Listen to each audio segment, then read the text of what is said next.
Shalom, and welcome to another in our series of podcasts from Temple Beth, a dynamic center for conservative Judaism in Los Angeles. This is a recording of a Shabbat sermon with Rabbi Matt Shapiro. I've been thinking about, Yael, when you and I worked at Beit Tshuva for a number of years, so I've been thinking about that a lot this morning and this week. And Beit Tshuva, for those of you who don't know, it's an addiction recovery center that has Jewish spirituality and wisdom as part of its treatment model. And like all treatment centers, and to a certain extent like all communities, it has certain buzzwords, it has certain phrases, it has certain framings that become kind of cliche around the place. And some of them register deeply with me, some of them less so. But one that always resonates pretty significantly with me is the importance of moving from a have to a get to. When we think about our obligations in life, when we think about the errands we run, the obligations we have as parents or as significant others or whatever it might be, it can feel like those things are just the things that we have to do to slog through the day to make it to the end of the next day. I'm talking about other people, of course, not myself. But the important flip is to see those things as things that we get to do. I get to show up for my kids. I get to show up for my community. It's not just the thing that I got to slog through. It's a unique opportunity that only I can fulfill. And particularly when the news is swirling and the world is feeling overwhelming, at least for me, it is more likely that I'll shift into that register of seeing just the to-do list, the raw accumulation of tasks that I have to do between now and when my head hits the pillow, because of how overwhelming the world can feel. But especially in these moments, it's particularly important for me, and I'd imagine not only for me, to try to make that flip, to try to hold in mind that each one of the things that we all have to do in our lives are truly things that we get to do. And we see that writ large in our parshiot this morning, because as the Israelites are called upon to build the Mishkan, to bring all of the wood and the fabric and the precious jewels forward, you might think that some of our ancestors who were wandering through the desert with not all that much wouldn't be so excited to part with that nice blanket that they were schlepping along with them. But what are we told? We are told, in fact, that each one of the Israelites had truly an abundance mindset. That in chapter 36, verse 5, we're told, Marbim ha'am lehavi. There was too much that they were bringing. It was too much that they were bringing forward. And Moshe actually had to tell them, whoa, easy. We don't need all that stuff. We can pause here. We have what we need to complete this project. And it's particularly noteworthy if you zoom out a little bit more and look back at what was happening in last week's Parsha, which you may remember. What happened last week? Golden calf, right? This is a people that's coming out of a moment of crisis. And they're faced with the challenge of how they're going to respond. And when we feel overwhelmed, and when we feel like it's just too much, there might be an inner pull to just throw up our hands and say, what can you do? But no. The Israelites respond with enthusiasm. They respond with a sense of each one of them saying, here's something that I can do. Here's something that I get to do. And they each take it upon themselves to follow through on that perspective, to contribute to the project. But there's one critical piece here that I think is different between what the Israelites were able to do and the moment in which we find ourselves now. There was a very specific blueprint. Some might say too specific. There was a very specific blueprint laid out for the building of the Mishkan. Each and every single item laid out in great detail and how it should be built and when it should be done and how it should be done. But today, if we were to think about what might be our communal project, those directions seem to be much less clear. It's not immediately clear to me if you were to ask 10 different community members here with you this morning, what do you think is the key project that Jews around the world should all be contributing to? I don't know how many different answers you'd get, but I'm confident it would be significantly more than just one. And so then when we think about, in a moment that feels like challenge after challenge, if not outright crisis after outright crisis, it's much more difficult to then know what we should be funneling our time and our energy and our resources into, that then gives us the ability to respond with that sense of abundance, with that mindset of something we get to do. And Dr. Michal Biton, who I find myself reading and quoting with increasing regularity, she succinctly put it beautifully. She wrote, "The Mishkan was a joint project. Every tribe, every skill, every kind of contribution towards something shared, but we don't yet have an equivalent at the scale we need." We don't yet have that equivalent. So it then leaves me wondering, what might that jointly shared project be?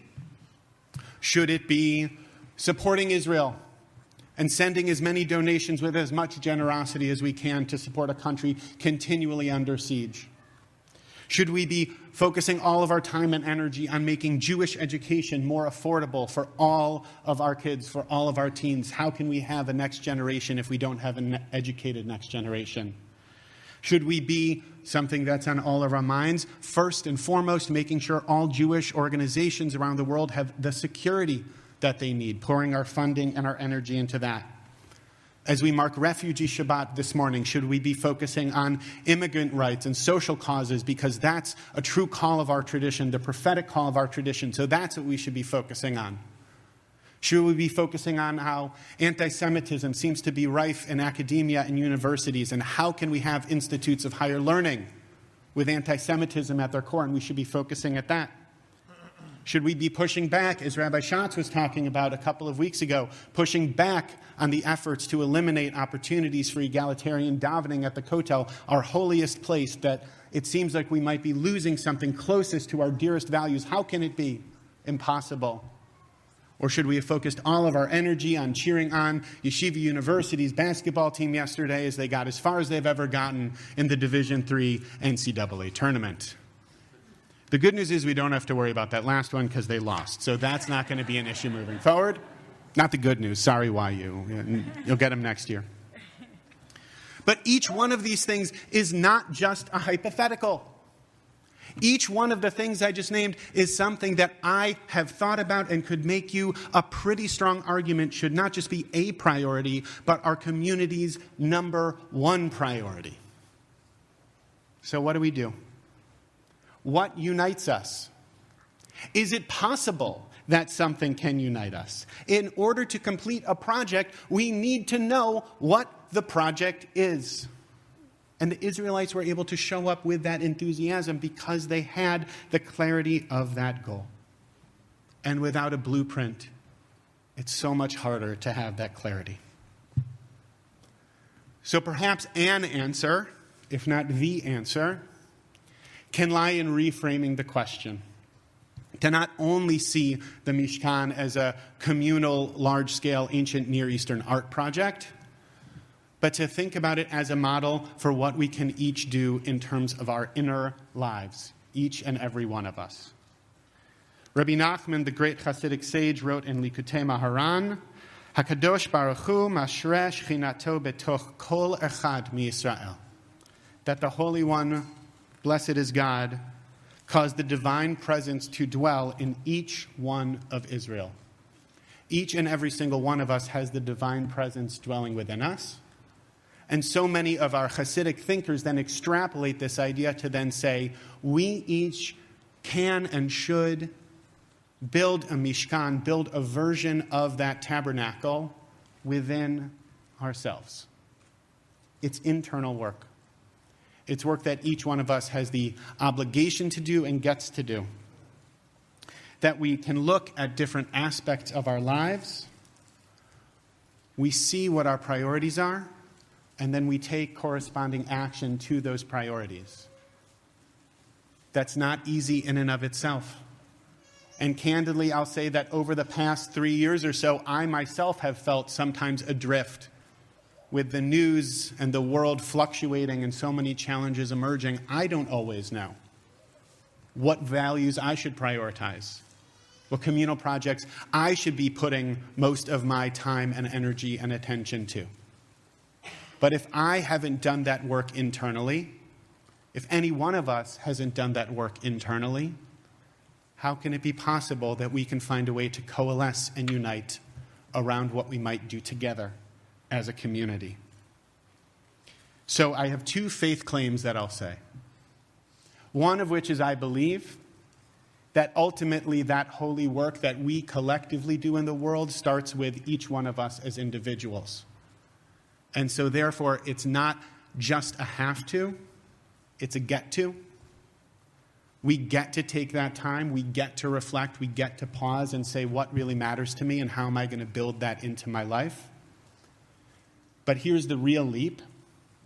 I believe that if we really do that work, each one of us, even though we might wind up naming and moving forward with different priorities, that somehow it won't lead to division, it will lead to greater clarity and therefore unity. If each and every one of us is able to hold with care and with love and with hope what truly matters to each one of us, just like each one of the Israelites brought forward their gifts, and some brought forth wood, and some brought forth jewels, and some brought forth fabric, if we're able to name and identify and share what really matters to each one of us, I do believe clarity will emerge. We're moving towards Pesach, as you've heard, and we're told in our tradition that even though many Israelites left Egypt, not all of them did. And by the way, some non-Israelites came too. Some Egyptians left along with us. There was an opportunity put forth towards freedom, towards hope, towards something unknown but essential. And a choice was laid out. And each person had to decide for themselves if they were going to move forward. Some didn't, but many did. And that's us. Each one of us is a descendant of those Israelites. Each one of us had the bravery, had the courage, had the faith to say, even though this is uncertain, I am going to make a choice. I'm going to step forward with hope. And that individual hope translated into the people that we are today. So my hope and my blessing for all of us as we move into the month of Nisan is that each one of us, yes, we have clarity on the things that we have to do, and that we're able to flip them around a little bit to see that they are also things that we get to do, that we see that there are things that we have to do as a community, but they are also things that we get to do as a community. And I really do feel truly blessed that I get to be a part of this community with each one of you that we need so, so dearly. You've been listening to another in our series of podcasts from Temple Beth Am, a dynamic center for conservative Judaism in Los Angeles. If you enjoy these podcasts, we invite you to write a review on the Apple Podcast website or wherever you get your podcasts. For more information on Temple Beth Am, Los Angeles, please visit www.tbala.org.